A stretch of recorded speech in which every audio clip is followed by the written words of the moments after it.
We're making a restaurant to help us study the economy.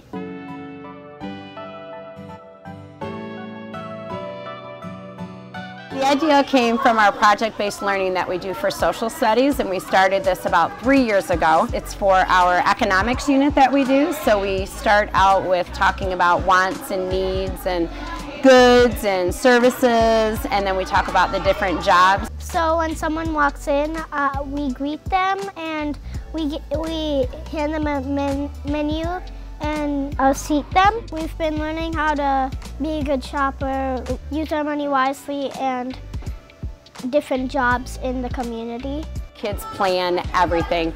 Our teaching is kind of based off where the kids are guiding us with the direction that we want to take in our restaurant and through our unit. So it's all the kids' idea. They choose the recipes, they choose their jobs, they have to put in job applications. People can be all sorts of jobs and they get money if they do well in that job. So we wrote a letter to our teacher saying what first choice we want, and then we would write about it. They have to work with partners, they have to work in small groups, but their idea might not always be the idea that we have finalized.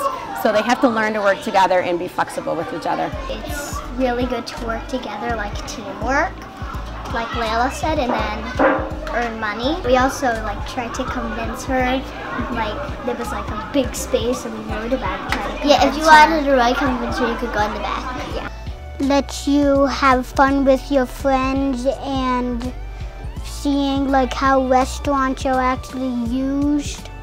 Throughout the whole process, it's been probably about 6 weeks, and they have been so excited whenever we do social studies because they know that it's their teaching, their learning through each other, and I think the end result is what they really, really look forward to.